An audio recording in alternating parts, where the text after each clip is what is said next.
un programa muy especial, un invitado muy especial, que es el presidente Sebastián Piñera. Y simplemente lo que quería hacer era empezar nada más que por agradecerles a todos ustedes. De algún modo u otro, todas las personas que están aquí nos están ayudando y han hecho posible lo que estamos haciendo con Libertad y Progreso, que es tratar de mejorar las ideas o poner un granito de arena con respecto a las ideas en Argentina, a tratar de elevar el nivel del debate y a profundizar las ideas de la libertad, de la república, de las instituciones, del límite al poder, de todas las cosas básicas que hace que un país termine siendo un país normal. Una vez que uno llegue a eso, luego habrán otros temas para poder debatir, pero esas ideas fundamentales son las que todavía necesitamos debatir en nuestro país.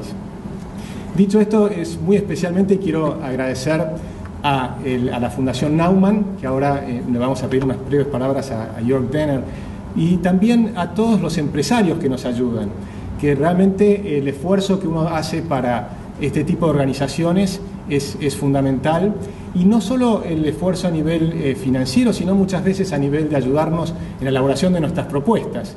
Cada una de las propuestas de políticas públicas es fundamental que tenga una visión empresaria también.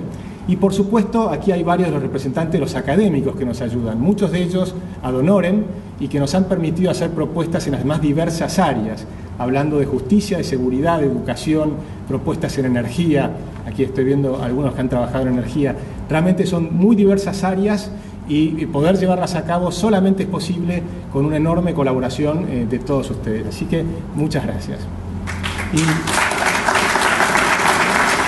dicho esto, le voy a pedir a Jörg Denner si puede darnos unas pequeñas palabras. La Fundación Naumann nos ha ayudado no solo a la Argentina, sino en toda América Latina. Está haciendo un esfuerzo muy importante. Estamos viajando y conociéndonos los liberales en América Latina gracias al esfuerzo de la Fundación Naumann. Hemos estado en Guatemala, en Honduras, en México. Realmente hay un intercambio permanente de gente que va de un lado al otro y nos permite conocernos y nos permite aprender mucho mutuamente. Sí, Jörg Denner, muchas gracias.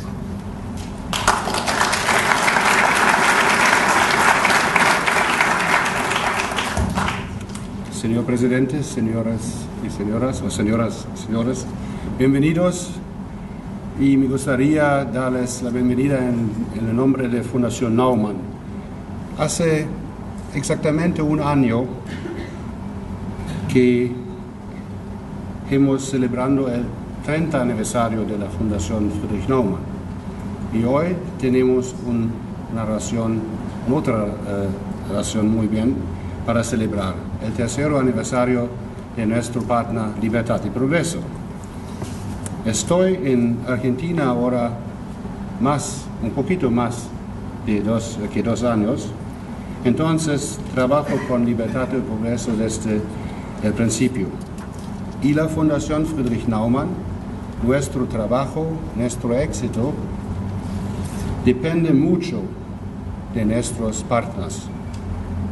Y por eso la calidad de Libertad y Progreso es más allá que caricatura, es simplemente excelente.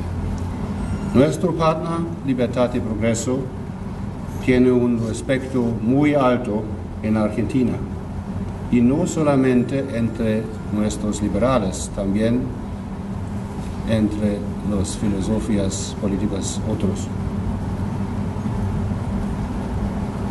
Y Argentina necesita un think tank, o mejor, un do tank como Libertad y Progreso. Necesita una institución que se ocupa de los déficits y demuestra soluciones a los principales problemas del país.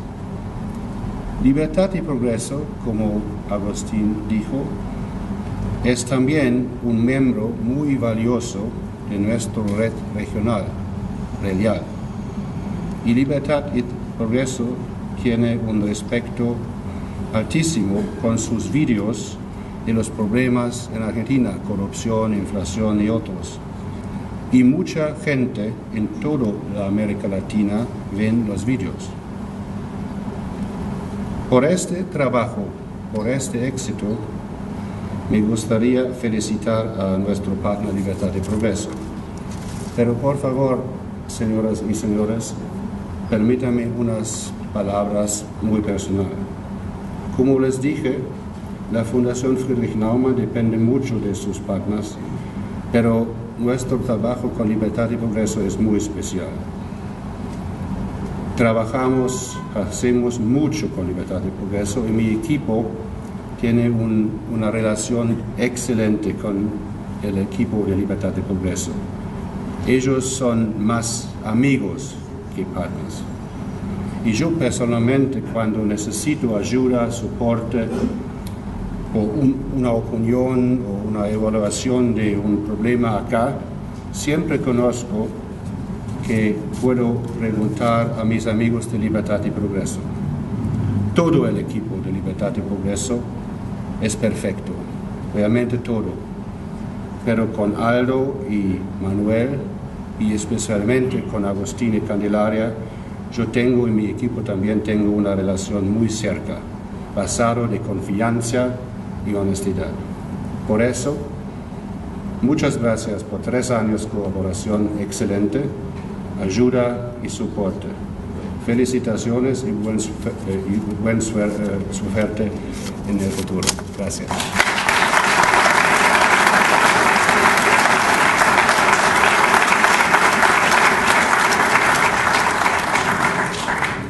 Muchas gracias, Jörg. Y me faltó hacer un agradecimiento adicional también, muy importante, a todos los políticos que están aquí. Hay algunos que han venido, algunos tuvo que irse también porque ahora están en una sesión muy importante en la Cámara de Diputados debatiendo la ley de hidrocarburos. Es un tema realmente relevante y algunas personas se han excusado. Algunos incluso vinieron hasta aquí y tuvieron que irse porque tienen que seguir debatiendo esa ley, que va a ser una ley muy importante para la Argentina. Bueno, simplemente ahora me toca presentar a Sebastián Piñera, y es para mí un honor y un orgullo poder hacerlo. Lo voy a hacer muy breve, pero es un especial orgullo, porque para mí es un ejemplo de persona que no solo ha sido un académico brillante, él es ingeniero comercial de la Universidad Católica y luego obtuvo un doctorado en Harvard, pero luego fue como empresario un brillante hombre de negocios y un exitoso hombre de negocios. Y para mí, un entrepreneur, un hombre que hace cosas, ya de por sí sería un éxito extraordinario. Lograr ser en ese momento, ser exitoso en esa área es una de las mejores maneras que uno puede contribuir a una sociedad.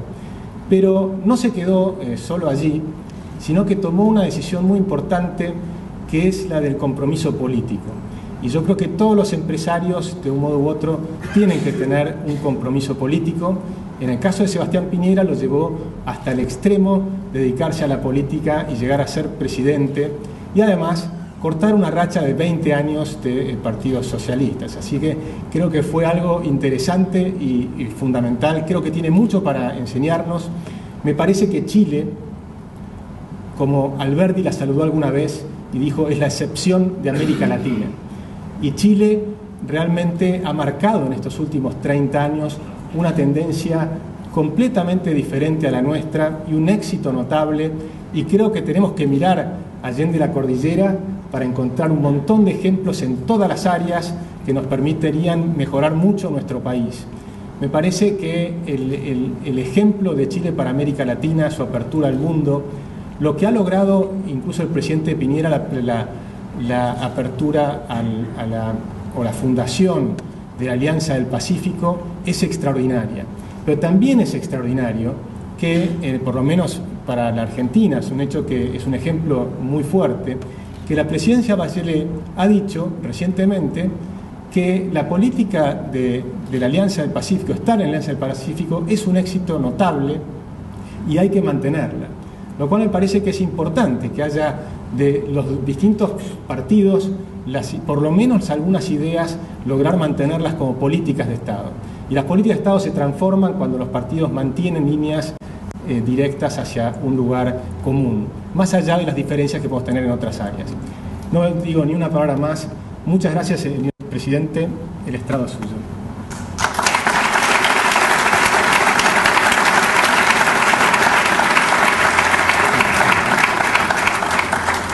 Muy buenas tardes. Quiero saludar a todos ustedes y decirles que espero poder compartir con mucha libertad y con la necesaria prudencia, algunas reflexiones sobre el mundo, América Latina, Argentina, Chile. Saludo a Agustín, a Manuel y a Aldo. Me recuerdan esos triunviratos de la época romana. Pero tres directores aportan a la inspiración y conducción de algo tan importante en todas las sociedades como es el debate de las ideas. Y no solamente las ideas abstractas, porque ahí están los teóricos, sino que cómo transformar buenas ideas en buenas políticas públicas. Saludo a la Fundación Naumann y por supuesto a Marcelo Díaz, embajador de Chile, que hoy día nos acompaña. Yo quería partir por decir que este año 2014 es un año especial. Estamos conmemorando, recordando o celebrando, depende de la ocasión, 3 aniversarios. Los 100 años de la Primera Guerra Mundial, la guerra de las trincheras, la guerra de los 20 millones de muertos, los 75 años del desembarco de Normandía, que fue el comienzo del fin del régimen nazista, y en unos pocos días más los 25 años de la caída del muro. Y esto tiene una significación especial porque los siglos cronológicos no siempre coinciden con los siglos históricos. El siglo XX fue un siglo corto y lleno de contrastes. Corto porque de verdad comenzó el año 1914, cuando Europa pasa de la Belle Époque, del Charleston, bruscamente a la Primera Guerra Mundial, la guerra de las trincheras, la guerra que configuró la columna vertebral del siglo XX. Recordemos que inmediatamente después del comienzo de la Primera Guerra viene la Revolución de Octubre y empieza a estructurarse ese siglo XX de 2 regímenes, 2 modelos, 2 coaliciones antagónicas, irreconciliables, que no coincidían en nada, que discrepaban en las ideas, en los principios, en los valores, que se enfrentaron ideológicamente, pero también militarmente, y así comenzó el siglo XX que todos nosotros conocemos, con la Guerra Fría y un mundo que nos tocó vivirlo a la inmensa mayoría de nosotros. No hay ninguno aquí menor de 14 años, ni tampoco ninguno mayor de 114 años, así que todos nacimos en este siglo XX. Pero además de eso, el siglo fue corto porque terminó el año 1989. La caída del muro, el muro antifascista, como lo llamaba la República Democrática Alemana, o el muro de la vergüenza, como lo llamó el mundo libre, significó el término del siglo XX, porque poco después no solamente cae el muro, sino que también cae esa cortina de hierro que había denunciado Winston Churchill, que dividía brutalmente al mundo desde el mar Báltico en el norte hasta el Adriático en el sur, y así el siglo XX comienza y termina, y es un siglo corto, pero además es un siglo lleno de contrastes. Fue un siglo de notables progresos de la humanidad. La aviación, el automóvil cambiaron la forma de transportarnos, la bioingeniería, la bioética, la nanotecnología cambiaron y abrieron fronteras insospechadas, la televisión, internet y toda esta revolución ha sido, ¿cierto?, una cosa realmente que cambió profundamente nuestras vidas. Descubrimos el secreto del átomo y muchas cosas más, pero simultáneamente fue un siglo con cosas muy negativas, 2 guerras mundiales, las más sangrientas, las más crueles, las más mortíferas en la historia de la humanidad, 2 experimentos sociales como el nazismo, no solamente en Alemania, sino que en muchos países de la Europa Central, y por supuesto el comunismo de las sociedades reales de la Europa del Este, que en mi opinión son 2 experimentos probablemente los más perversos o nefastos que haya inventado el hombre en su historia. Pero no solamente cayó la cortina de hierro y cayó el muro, sino que cayó también otro muro que no corre de norte a sur, como el que denunció Churchill, sino que de este a oeste, y que separaba al mundo del norte, que era el mundo de la riqueza, del mundo del sur, que era el mundo de la pobreza, abriendo una enorme oportunidad para todos los países que vivían en lo que entonces se llamaba la periferia, de la cual tanto nos habló y predicó un argentino como Raúl Prebisch, desde la CEPAL, y empezó en consecuencia un nuevo siglo. Este siglo XXI, que ya lleva años presente, tiene algunas características que es bueno recordar. Primero, es el siglo que ha traído la revolución más profunda, vasta y que más ha cambiado la vida de los seres humanos en este mundo, como es la revolución de la sociedad del conocimiento y la información, que ha sido y va a seguir siendo más transformadora y más liberalizadora que las revoluciones agrícolas o la revolución industrial del pasado. Ahí están cosas que algunos piensan cómo pudimos vivir sin ellas. Yo me recuerdo cuando yo era estudiante de doctorado en economía en la Universidad de Harvard, no existía el internet, no existía el computador, no existía la calculadora, no existía el fax, no existía la fotocopiadora. Uno de los grandes adelantos de esos tiempos fue el liquid paper, que permitía que cuando uno cometía un error, corregir el error y no tener que tipear la página entera y se cambiaba un error por otro. Todo esto, ¿cierto?, es parte de este nuevo mundo.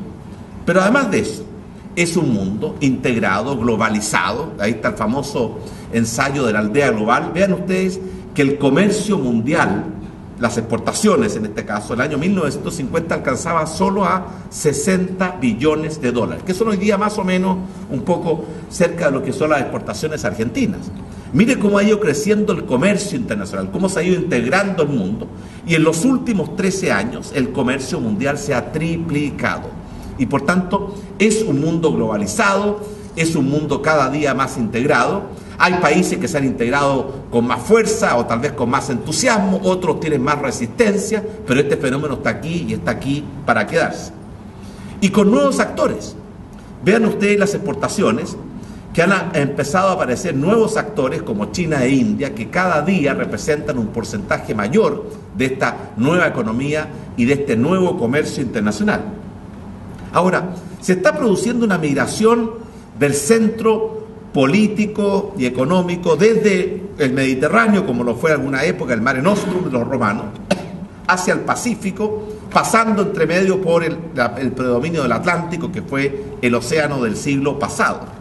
Y esto también significa grandes cambios. La riqueza del mundo está evolucionando hacia el este. Y adicionalmente a eso, uno puede ver con mucha claridad cómo las economías del este, y aquí el tamaño refleja, ¿cierto?, el PIB de esos países, ¿cierto?, ha crecido notablemente en relación a lo que era la riqueza del mundo occidental. Y también ha habido un cambio, y se está produciendo un cambio muy importante en la población del mundo.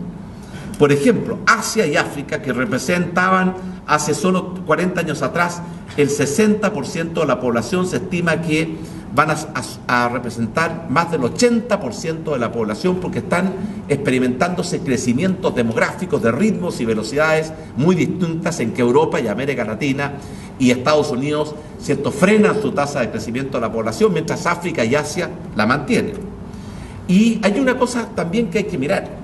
Estábamos acostumbrados, ¿cierto?, a que el mundo emergente representaba un porcentaje pequeño del PIB mundial. De hecho, el año 1980 representaba menos de un tercio.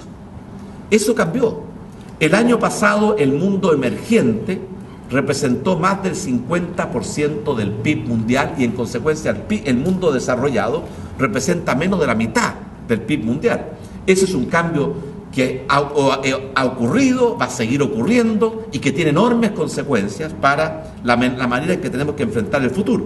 Pero no solamente en cuánto representan del PIB. En la década de los 80, los países emergentes explicaron el 38% del crecimiento mundial.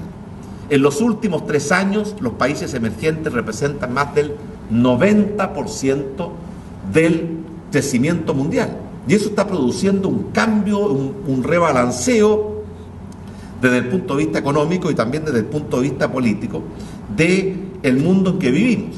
Aquí tenemos, por ejemplo, las tasas de crecimiento estimadas, esto es Consensus Forecast, para el año 2014 y 2015 de América Latina, Norteamérica, Europa. Vemos ahí con claridad que los ritmos de crecimiento son muy diversos. Y también, ¿cierto?, tenemos un aumento de los ingresos per cápita de las economías emergentes de China, de India, como porcentaje del producto per cápita de los países desarrollados. Y por tanto la tendencia es a una mayor convergencia en materia de ingresos per cápita, pero ocultando enormes diversidades dentro del mundo emergente y dentro del mundo desarrollado. Y estamos avanzando hacia un nuevo orden mundial. Así se ve el mundo hoy día. Pero así se va a ver si se mantienen las proyecciones de crecimiento, y por tanto vamos a llegar prontamente a un mundo que va a tener un balance de poder muy distinto al que hemos conocido. Van a haber tres grandes gigantes, que va a ser China número 1, India número 2, Estados Unidos número 3, y después países de tamaño mediano, como son los que están a mano izquierda de este cuadro. Hay un cambio en la estructura de la participación en la economía, en el poder político, que es bueno anticiparlo, porque va a significar cambios importantes en la manera que tenemos que nosotros, los países latinoamericanos, incorporarnos a este mundo nuevo que está golpeando nuestras puertas. Y además hoy día estamos viviendo fenómenos muy importantes. Por de pronto hoy día la FED anunció que terminaba la larga y tremendamente expansiva etapa del crecimiento de la masa monetaria en los Estados Unidos. Lo anunció hace menos de una hora atrás. Y por tanto, fin de una política expansiva monetaria de la FED que duraba ya desde la crisis del año 2008. También se terminó el ciclo de supercrecimiento de la economía china, que crecía a 2 dígitos. Se terminó el superciclo de endeudamiento del gobierno americano.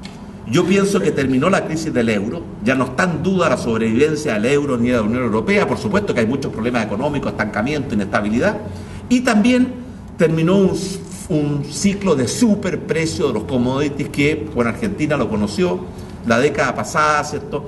Eso que los argentinos dicen que no solamente tienen a Messi, a Maradona, al Papa, sino que Dios es argentino. A veces uno piensa que algo de verdad hay, porque la bonanza que ha tenido Argentina en los últimos 10 años en materia de términos de intercambio, el precio de los commodities que producen, partiendo por la soya, fue espectacular, pero está llegando a un fin, y por tanto tenemos que prepararnos para enfrentar una etapa nueva y distinta.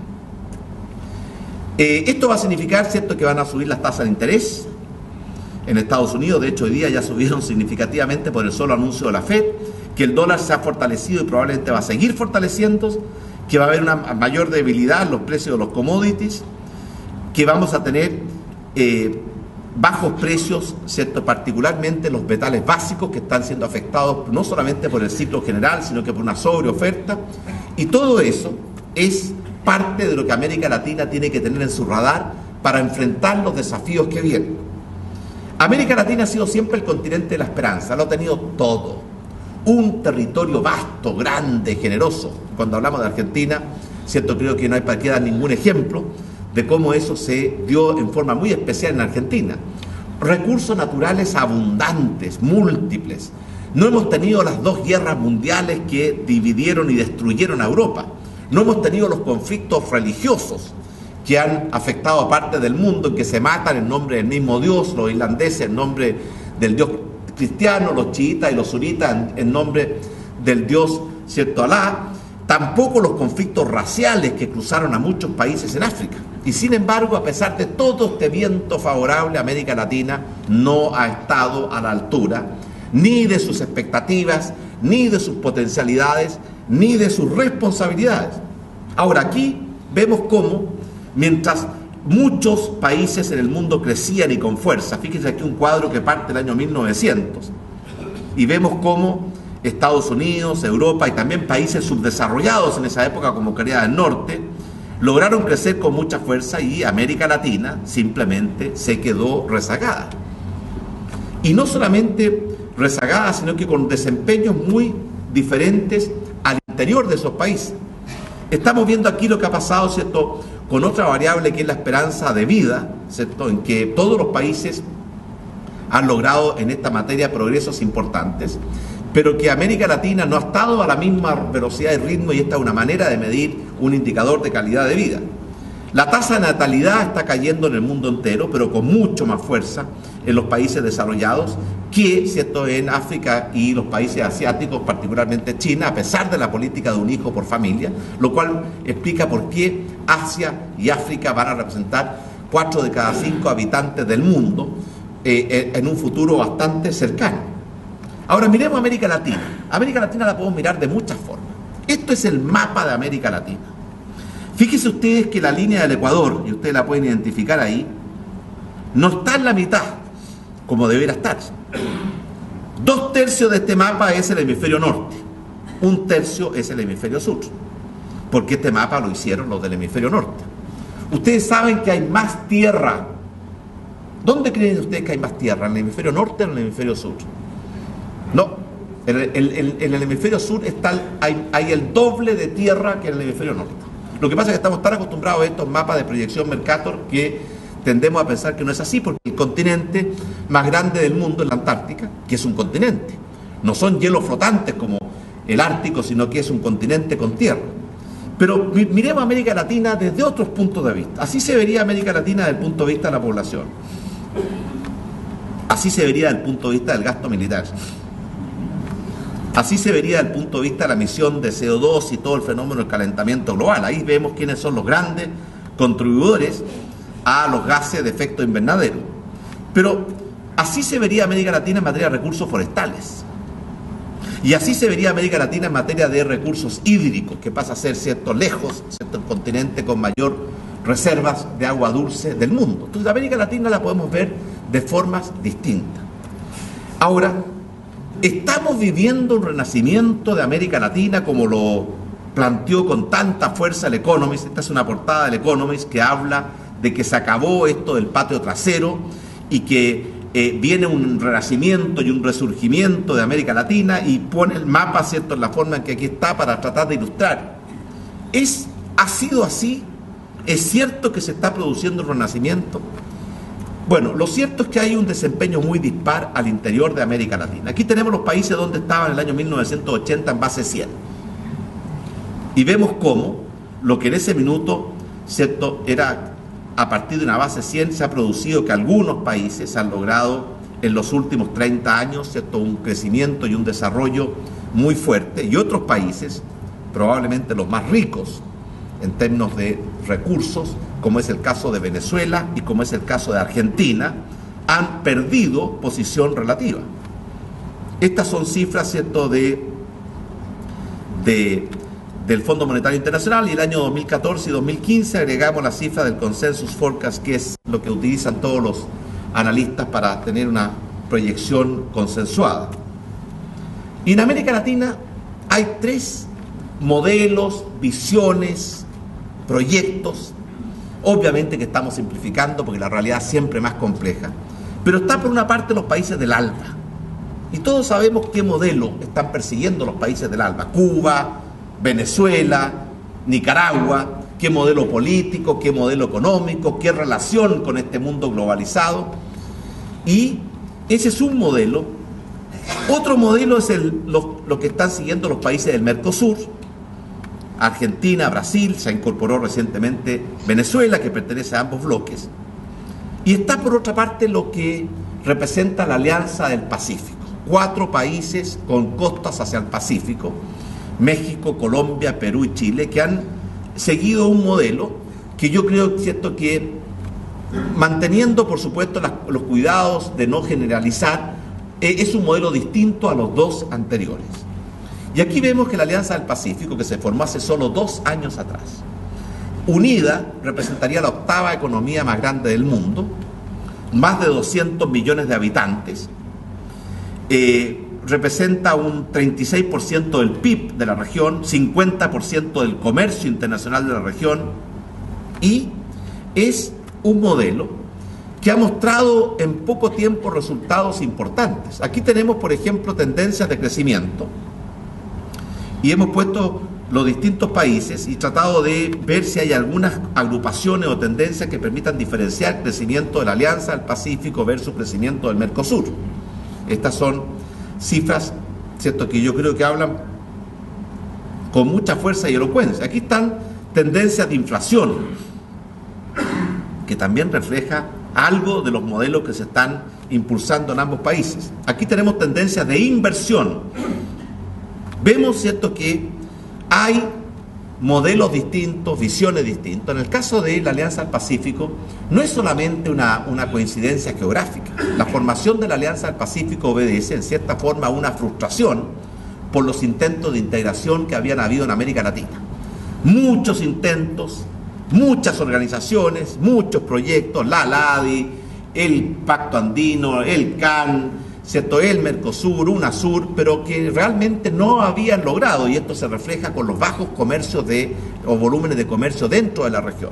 Y que además muchos de ellos, sobre pretexto de integrarnos hacia adentro, pretendían desintegrarnos hacia afuera, construyendo un muro que nos separaba del mundo. La Alianza del Pacífico parte de ciertos principios básicos. Uno, una convicción muy fuerte y profunda en la democracia, con Estado de Derecho, con separación de poderes, con libertad de prensa, ¿cierto?, con todas las características propias, ¿cierto?, de una democracia estable y moderna, pero además con un claro compromiso con la economía de mercado, libre, abierta, competitiva, integrada y, por supuesto, también con un compromiso muy fuerte con los equilibrios macroeconómicos. Así que ahí hay tres cosas que hacen que esta alianza se fundó en estas visiones, principios o valores, y naturalmente que no pretende tener ni una visión ideológica ni una visión excluyente.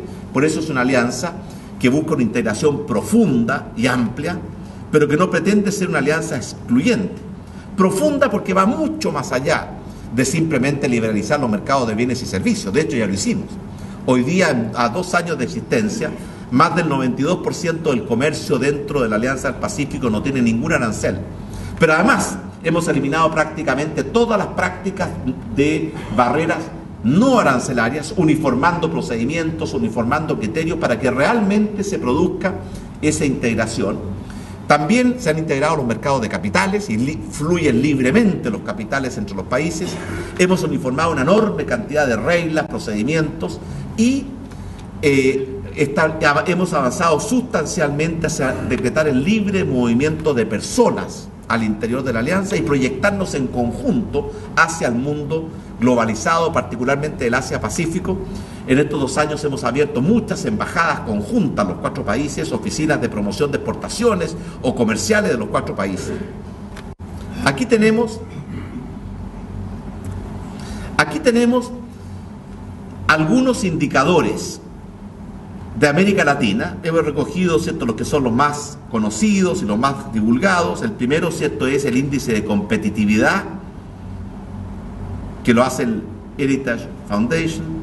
Lo segundo, el de libertad económica, que lo hace el World Economic Forum. Y ahí podemos ver que hay una tremenda diversidad al interior de América Latina en estos rankings que tanto les gustan a estas instituciones, pero que permiten medir con parámetros y reglas objetivas dónde está cada país en estos ciertos indicadores de competitividad global, de libertad económica. Acá tenemos uno que hizo la revista Economist, que escogió cuál es el mejor país para nacer, y otro de el UNDP, que es el índice de desarrollo humano, que toma no solamente el desarrollo económico, sino que toma una serie de variables de otra índole para un concepto más amplio, que es el índice de desarrollo humano.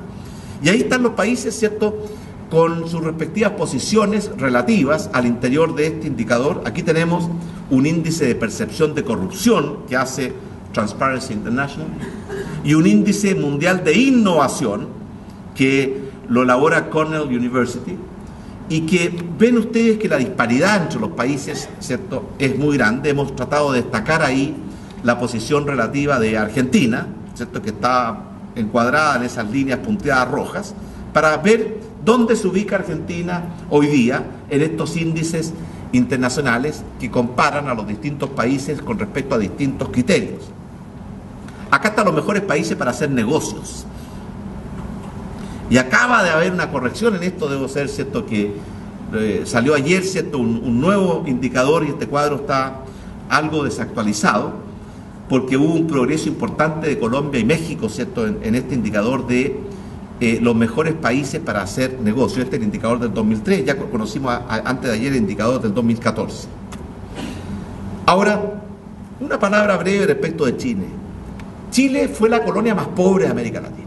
Los españoles siempre dijeron que fue un dolor de cabeza, porque no encontraron oro, y encontraron un pueblo, ¿cierto? El pueblo mapuche, el pueblo araucano, que los combatió incansablemente durante todo el periodo de la colonia. Nunca los españoles lograron derrotar a el pueblo originario de nuestro país, que son varios, pero el más importante el pueblo mapuche o el pueblo araucano. De hecho, la frontera estaba entre el río Maule y el río Biobío. Sin embargo, esta colonia, que fue la más pobre de España en América Latina, ha logrado hoy día alcanzar el mayor ingreso per cápita de América Latina. Esto es cierto, de acuerdo a la cifra del Fondo Monetario Internacional, basado en PIB per cápita medido por PPP, es decir, paridad, poder paritario de compra. Y aquí tenemos, cierto, nuevamente el ranking. Quiero decir que aquí ha habido cambios muy fuertes de posiciones relativas. Hace 20 años atrás Chile estaba en los últimos lugares. Hace comienzo del siglo pasado Argentina estaba entre los 5 países más ricos del mundo. Hoy día ya no lo está, y ustedes lo saben muy bien. Y la pregunta es, ¿cómo se logró esto? Bueno, hubo una etapa, ¿cierto? Siempre los medios internacionales les gusta poner nombres y bautizar, una etapa que se conoció como milagro chileno, después otro medio bautizó, ¿cierto?, como la siesta chilena. Lo importante es que aquí está la evolución del crecimiento de Chile desde que recuperamos la democracia el año 1989. Ustedes ven, ¿cierto?, que hay distintos niveles de crecimiento, y aquí estamos comparando Chile con el mundo. Chile está acostumbrado, ¿cierto?, a crecer mucho más que el mundo y a crecer más que el promedio de América Latina, y por eso ha ido recuperando posiciones relativas. Esa situación hoy día está en discusión, o al menos en duda, como lo reflejan estas cifras que hablan por sí solas. Ahora, a nosotros, y quiero hablar brevemente del gobierno que me tocó presidir, nos tocó gobernar en tiempos muy difíciles. Nosotros llegamos al gobierno en marzo del año 2010, y el año anterior había sido el año de la crisis del 2009, que había afectado profundamente a la economía chilena. Aquí tenemos algunas cifras: crecimiento negativo, caída muy fuerte en la inversión, caída de las exportaciones, caída en la creación de empleos. Pero eso no fue todo. Nos tocó, ¿cierto?, enfrentar 11 días antes de asumir el mando el 5º peor terremoto en la historia conocida de la humanidad, que destruyó en pocos minutos un porcentaje muy importante de nuestro patrimonio. 1 de cada 3 escuelas, 1 de cada 3 hospitales, 220.000 viviendas, más de 2.500 obras de infraestructura, embalses, tranques, carreteras, puertos, puentes, aeropuertos, etcétera, etcétera. Y por tanto, además de el compromiso de el programa de gobierno de recuperar el liderazgo y el dinamismo que Chile estaba perdiendo, tuvimos que hacernos cargo de reconstruir un país que quedó severamente dañado con el terremoto. Además, nos tocó enfrentar por el famoso fenómeno del niño, que todavía, ¿cierto?, fenómeno de la niña, perdón, que todavía no se retira, ¿cierto? 5 años de sequía que aún afectan, ¿cierto?, a nuestro país, y por supuesto una economía mundial, ¿cierto?, que ha vivido una crisis de la cual todavía no se recupera íntegramente, que fue la gran crisis del año 2008-2009, que fue la segunda peor crisis después de la crisis del año 29. Y en este contexto, más que comentar lo que quisimos hacer, creo que es bueno aquí comparar cifras. Acá hay una breve comparación entre lo que fue el periodo del gobierno anterior y lo que fue el periodo que a mí me tocó presidir, en distintos tipos de variables, y ustedes las pueden ver: crecimiento, PIB per cápita, inversión, productividad, inflación,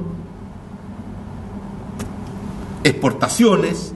Chile pasó de 55.000 a más de 76.000 millones de dólares en exportaciones. Creo que Argentina tiene una cifra de exportaciones que probablemente se va a ver golpeada por los fenómenos, pero del orden de los 60.000, 65.000 millones de dólares son las exportaciones proyectadas para el año que viene. Vemos aquí también, ¿cierto?, el crecimiento de las importaciones, particularmente de las importaciones de bienes de capital, que es el componente importado de la inversión, pero no solamente cifras económicas tradicionales. Aquí está lo que logramos hacer en materia de capacidad de crear empleos. No solamente duplicamos la capacidad de crecimiento de la economía chilena, también logramos duplicar la capacidad de creación de empleos de la economía chilena. Llegamos a más de haber creado más de 1 millón de empleos, lo cual nos permitió rebajar la tasa de desempleo sustancialmente. Estos son promedios de los periodos. Si tomamos el fin, la tasa de desempleo en Chile estuvo mucho más baja, con lo cual nos acercamos a lo que se llama el pleno empleo. Y no hay mejor política laboral que el pleno empleo. Todo funciona bien, ¿cierto?, en materia laboral cuando hay pleno empleo, ¿cierto? Suben los salarios, las personas no se sienten cautivas ni prisioneras en un determinado trabajo, saben que pueden encontrar fácilmente un trabajo nuevo. ¿Qué pasó? Bueno, los salarios se incrementaron, ¿cierto?, con mucha fuerza. El salario mínimo se incrementó con mucha fuerza. La capacidad de crear en nuevas empresas, ¿cierto? Nosotros logramos crear 256.000 nuevas empresas y por tanto aumentamos, ¿cierto?, el parque de empresas, de emprendedores, de innovadores, con muchos proyectos. Entre ellos, ¿cierto?, crear una empresa en Chile en un verdadero parto de los montes, en términos de tiempo, trámites, costo. Nosotros logramos, ¿cierto?, con un proyecto que se llama Empresa en un Día, que en Chile se puede crear una empresa en un día y con costo cero. Haciendo reglas tan simples. Por ejemplo, establecimos una regla que el Estado nunca le puede pedir un papel, un documento o un antecedente a un ciudadano si es que ese antecedente ya lo tiene el Estado, que es una regla muy útil. Si el Estado ya lo tiene, que se lo consigue internamente, pero no que se lo pida nuevamente. Si el Estado entrega el certificado de nacimiento, por ejemplo, ¿por qué le vuelve a pedir el certificado de nacimiento cada vez que uno quiere hacer cualquier trámite? Y esa regla de que el Estado no podía pedir un certificado significó un cambio cultural. Y por tanto, el back office del Estado ¿cierto?, abandonó esa costumbre burocrática, ¿cierto?, de pedir y pedir y pedir antecedentes, trámites para poder hacer cualquier cosa, y cumpliendo esa regla de no pedir nada que ya tiene o que él mismo genera, le facilitó la vida inmensamente. Y además, con el uso de la tecnología moderna, esto es mucho más fácil y más económico de lo que parece, porque la capacidad, mire, este teléfono de aquí tiene más potencia que lo que tenían todos los computadores de la NASA cuando se envió el primer ¿cierto?, vehículo tripulado a la Luna. Lo que tenemos aquí es algo que es realmente impresionante, y por lo tanto, usando las tecnologías, avanzando hacia el e-government, estableciendo, ¿cierto?, que muchos de los trámites no tienen por qué necesariamente requerir que la persona concurra a una oficina donde normalmente la hacen esperar, y finalmente cuando llega a ser atendida le dice que le faltaba un papel y por tanto todo de nuevo. Todo eso hicimos un esfuerzo gigantesco por incorporar tecnologías modernas, facilitar y por tanto hacerle más fácil la vida, desde cuando uno le pasan un parte del tránsito. En nuestro país, cuando uno le pasaban un parte del tránsito, y no se le ocurra en Chile pretender, ¿cierto?, sobornar al carabinero, porque van a ir presos, le aseguro, pero uno tenía que ir al tribunal. Ahora se estableció todo de simplificar la vida, que los trámites se puedan hacer a través de internet o a través, ¿cierto?, de todos los mecanismos y instrumentos que la tecnología pone para simplificarle la vida a los ciudadanos y que el Estado esté al servicio de los ciudadanos y no al revés, como tiende a ocurrir cuando el Estado se transforma en el monstruo del Leviatán, que entiende que su misión es hacer la vida imposible a todos, ¿cierto?, los ciudadanos que le dieron origen. Vean ustedes aquí cómo cayó la tasa de desempleo, incremento de salarios, número de empresas creadas, la pobreza y la indigencia cayó fuertemente, la desigualdad cayó fuertemente, y también otro tipo de indicadores como infraestructura de salud, becas para la educación superior, las víctimas los hogares víctimas de delito. En fin, aquí tenemos muchas comparaciones. Además, el crecimiento del gobierno, del gasto del gobierno central, que durante el periodo anterior había triplicado la tasa de crecimiento de la economía, durante nuestro periodo el crecimiento del gasto creció menos que el crecimiento del producto. Logramos recuperar los equilibrios fiscales que habíamos debilitado, aumentar sustancialmente nuestras reservas para tener reservas, ¿cierto?, para los tiempos difíciles, como, ¿cierto?, acumular en los días de sol para tener reservas en los días lluviosos, como hoy, ¿cierto?, en Argentina. Pasamos del lugar número 40 al lugar número 13 en un ranking, ¿cierto?, que hace el Banco Mundial de eficiencia del gasto público. En fin, los logros yo creo que las cifras hablan por sí solas. Eso es mejor que uno tener que plantear, ¿cierto?, lo que quiso hacer, sino que mejor al final, cuando termina un gobierno, es mostrar lo que uno logró hacer. Ahora, Hoy día en Chile se están llevando a cabo 5 grandes reformas que las está impulsando el gobierno de la actual presidenta Michelle Bachelet, que va a visitar Argentina en los próximos días. Una mega reforma tributaria que ya está aprobada por el Congreso, que aumenta en 3 puntos del producto la recaudación tributaria y cambia sustancialmente los sistemas, los mecanismos. Una reforma educacional que está en plena discusión y que ha sido muy polémica en el Congreso. Una reforma constitucional que ha sido anunciada pero aún no presentada. Una reforma electoral que está en discusión en el Congreso y una reforma laboral que se anuncia para los próximos días. Yo no quiero entrar a una discusión de cada una de estas reformas, porque han sido muy polémicas en Chile, hay posiciones muy distanciadas, muy confrontadas respecto de las bondades o virtudes, ¿cierto?, o defectos o debilidades de esta reforma. Pero hay una cosa que es importante, que es mostrar qué ha pasado hasta ahora. Estos son los resultados acumulados de los principales resultados de Chile, ¿cierto?, en materia de crecimiento, en materia de formación de capital, inversión, en materia de exportaciones, en materia de importaciones, en materia de creación de empleos, en materia de incremento de salario. Hay un cambio claro en una tendencia que Chile había recuperado. Pero yo no quiero, ¿cierto?, prefiero hablar de Chile en Chile, así que quisiera aventurarme, con el permiso de ustedes, a hacer algunas reflexiones respecto de Argentina. O, para ser más prudente, de América Latina. Hay 3 pilares que son los pilares tradicionales, que yo siento son los pilares que permiten a los países desarrollarse en forma sistemática, sólida, sustentable. 1, tener una democracia estable, que no es solamente que se llame democracia, una democracia de verdad, con Estado de Derecho, con independencia de los poderes, con respeto entre los poderes, con normas lo más objetivas y lo menos discrecionales posible, etcétera, etcétera. Segundo pilar, una economía de mercado, libre, abierta, competitiva, transparente, que permita, ¿cierto?, que las personas desarrollen sus libertades, sus creatividades y desarrollen sus talentos. Y en tercer lugar, que se mantengan, ¿cierto?, razonablemente los equilibrios macroeconómicos. En la década de los 80, la literatura mostraba que estos eran los pilares que hacían la diferencia entre los países que iban bien y los países que iban mal. Pero esto hoy día es absolutamente necesario, pero absolutamente insuficiente. Y yo estoy absolutamente convencido de que necesitamos crear nuevos pilares que en gran parte de América Latina están muy débiles e incluso en algunas partes casi no existen. ¿Cuáles son esos pilares?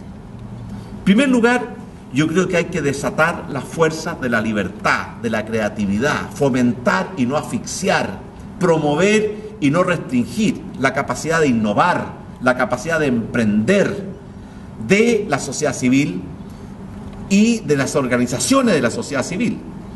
Y dentro de un contexto de flexibilidad, porque el mundo cambia tanto, tan rápido, que la única manera de adecuarse a los cambios es con una sociedad más flexible y menos rígida. Segundo, yo creo que tenemos que hacer un tremendo esfuerzo para duplicar o triplicar la inversión que estamos haciendo en capital humano, ciencia y tecnología. Cuando uno ve las pruebas internacionales que miden a los países de América Latina y los comparan con otros países del resto del mundo, la prueba PISA, la prueba TIMSS, la verdad es que uno se da cuenta que ahí tenemos un talón de Aquiles, que la mala calidad de la educación en nuestros países, hay altibajos, hay países que están mejores y otros peores, pero en general este es otro pilar que tenemos que construir.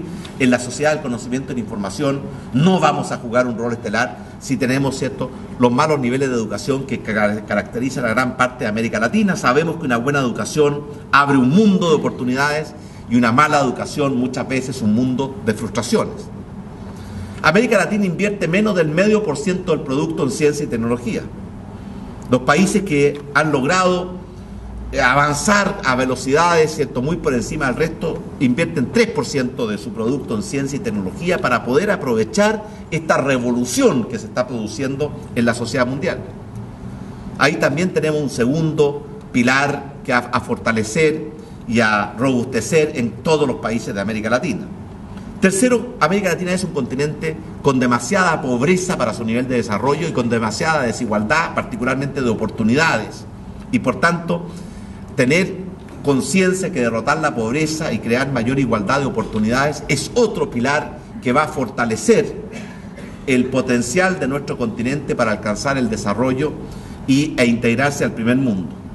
Cuarto, yo estoy convencido de que en este mundo global integrado, el que no se integra, ¿cierto?, está simplemente condenándose a marcar el paso y a retroceder. Yo creo que los proyectos autárticos de querer, ¿cierto?, marginarse de este mundo global, de este mundo integrado, no son el camino correcto. Esta es mi opinión, por naturalmente que hay opiniones distintas, pero en este frente yo creo que nadie puede dar la espalda a este mundo nuevo, globalizado, lleno de oportunidades para los países que quieran abrazarlas, tomarlas y aprovecharlas, indiferente o incluso cruel con aquellos países que simplemente las quieran dejar pasar. Yo siempre recuerdo que las reuniones de UNASUR, uno partía la reunión, ¿cierto?, con largos discursos, echándole la culpa al imperialismo, ¿cierto?, al colonialismo, todo como si la responsabilidad de lo que nos pasa a nosotros los latinoamericanos estuvieran fuera de nuestro continente. Y finalmente, yo también creo que hay que hacer un esfuerzo muy grande por mejorar la calidad de la democracia, la calidad del Estado, la calidad de las instituciones, que muchos de nuestros países son más un freno que un aporte a que logremos dar ese gran salto adelante hacia el desarrollo. Y hay que tener mucho cuidado con la trampa de los países de ingreso medio. Esta es una cosa que está muy presente en la literatura. Si uno ve cuántos países que eran subdesarrollados en la década de los 60 son hoy día países desarrollados, se cuentan con los dedos de una, máximo dos manos. Corea, Taiwán, Singapur, todos en el Asia, ninguno en América Latina. Ningún país de América Latina, a pesar de todas las ventajas y bendiciones que tenemos en nuestro continente, ha logrado cruzar ese verdadero desierto que está lleno de obstáculos y lleno de trampas. Por ejemplo, aquí tenemos una comparación entre el año 1960 y el año 2010 de los países en relación a Estados Unidos. El año 1960 Venezuela era casi igual que Estados Unidos en ingreso per cápita, 85%. Hoy día tiene menos de un tercio. Argentina también ha retrocedido. Y vean ustedes lo que ha pasado en Corea del Sur, Singapur y Hong Kong, lo cual muestra, ¿cierto?, que las cosas se pueden hacer de manera muy distinta y con resultados muy distintos. Por eso, esta trampa de los países de ingreso medio muestra que es muy difícil derrotar el subdesarrollo y la pobreza, que hay que hacer las cosas muy bien, que no basta con más de lo mismo, porque con más de lo mismo, como decía Einstein, vamos a lograr, ¿cierto?, los mismos resultados, que hay que hacer un cambio para poder lograr que América Latina se encuentre con ese futuro lleno de oportunidades que siempre lo ha tenido y nunca ha sabido aprovechar. En Chile nosotros propusimos lograr el desarrollo durante esta década. Ese fue uno de los grandes compromisos que hicimos al asumir el gobierno.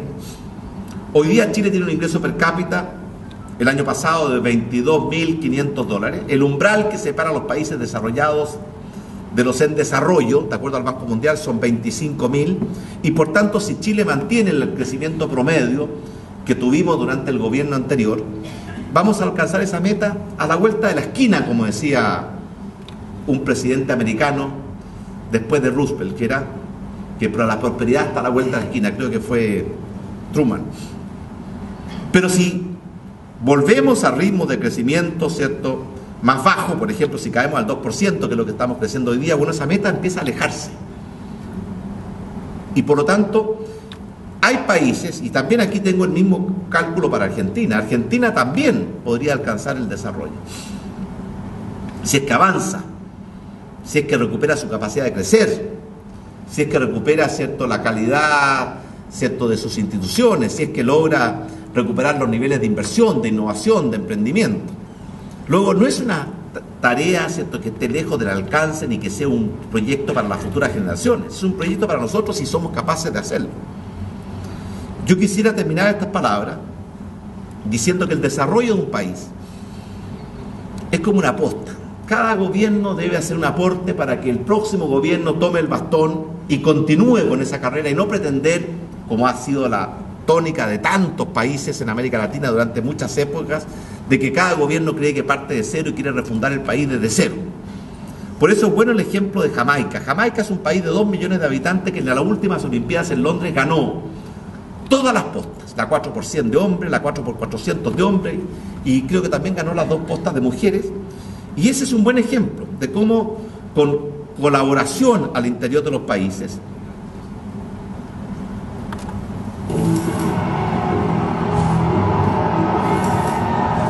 un país de 2 millones de habitantes,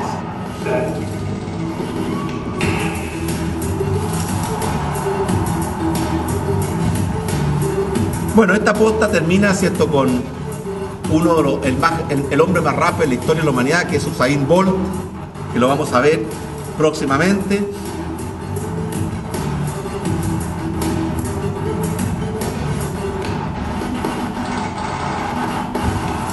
Ahí está. Pero no es solamente una posta. Nosotros también necesitamos dar un gran salto hacia el futuro, hacia el desarrollo, y por eso ver este salto de Elena Isinbayeva, la garrochista rusa, ¿cierto? Esto fue en las Olimpiadas, es muy ilustrador de cómo, ¿cierto?, se pueden lograr metas que para muchos parecen imposibles, en este caso, ¿cierto?, batir el récord mundial de salto con garrocha. Y esto, ¿cierto?, a mi juicio constituye el gran desafío de América Latina. América Latina no ha estado a la altura ni de sus oportunidades, ni nosotros hemos cumplido nuestras responsabilidades. Nuestros padres, nuestros hijos siempre quisieron alcanzar el desarrollo, derrotar la pobreza y construir una sociedad más libre, más próspera, más justa, y no lo lograron. Nosotros tenemos la oportunidad de hacerlo y nada ni nadie debiera desviarnos de ese camino. Y si es posible, yo quiero decir, nada compromete, entusiasma y motiva tanto a un pueblo, a un país, como una meta grande, ambiciosa, pero al mismo tiempo realista, en que todos se sientan llamados a participar, a aportar a ese esfuerzo, y todos sepan también que se van a beneficiar de los frutos de ese esfuerzo. Y ese es lo que está por delante. Yo espero que lo mejor de América Latina esté, y estoy convencido que está todavía por delante. Muchas gracias.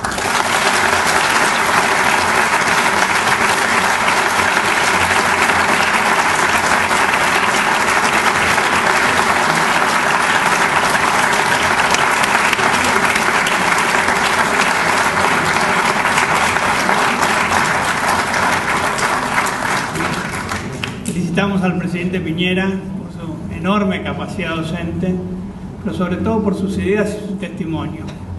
Dicen que los maestros que realmente consiguen enseñar a sus alumnos son los que ofrecen el testimonio.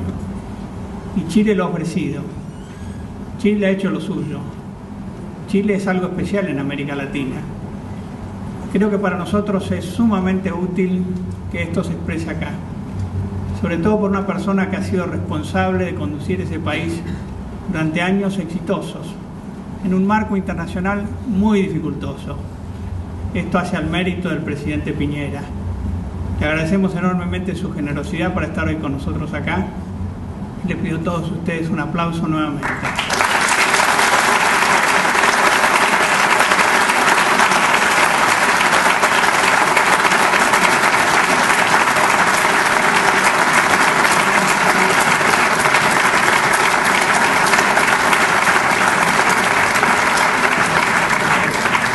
Los invitamos a todos a pasar al Salón Dorado, donde los esperamos con un cóctel para que culminemos el acto. Presidente Piñera, ¿qué mensaje tiene para decir a Argentina? ¿Qué cosas podría imitar Argentina de Chile para, digamos, seguir el mismo camino de éxito? Bueno, yo creo que hay ciertos pilares fundamentales que permiten enfrentar el desafío del futuro, el desafío del desarrollo, el desafío de la inclusión. Y entre ellos están una democracia estable y de verdad, con Estado de Derecho, con separación de poderes, que sea lo más objetiva y lo menos discrecional posible, en que haya libertad de expresión. Un segundo pilar es una economía de mercado, que no le tema a la libertad. Una economía libre, abierta, competitiva, transparente, integrada al mundo. Y en tercer lugar, por supuesto, un Estado moderno que sea capaz de cumplir el rol que le corresponde a una sociedad libre y democrática. Esos tres pilares son fundamentales y nosotros en Chile hemos trabajado mucho por fortalecerlos. Derrotar la pobreza y tener una sociedad con mayor igualdad de oportunidades, mejorar la calidad de la política, de las instituciones, de la democracia. Esas son grandes tareas en que toda América Latina estamos comprometidos, pero todavía nos queda un largo camino por recorrer y quiero felicitar a la Fundación Libertad y Progreso, porque las ideas importan, las ideas mueven al mundo y las buenas ideas lo mueven en la dirección correcta. Y yo siento que Libertad y Progreso hace un aporte a las ideas y a las buenas ideas en Argentina, en América Latina, y por eso los felicito y los motivo y entusiasmo a seguir por la senda de trabajar para que nuestros países y nuestro continente dejen atrás la pobreza y el subdesarrollo. Usted un poco lo contestó, pero también le queremos preguntar si creía que las fundaciones como la Fundación Libertad, Libertad y Progreso, Naumann, eran importantes para contribuir a conseguir el modelo que logró Chile. Sin duda que sí, yo sigo y conozco el trabajo y la calidad del trabajo de la Fundación Libertad y la Fundación Neumann, y yo siento que esas son las ideas que nos van a conducir por los caminos correctos y no por los cantos de sirena de la demagogia, el populismo, la irresponsabilidad. Muchas gracias.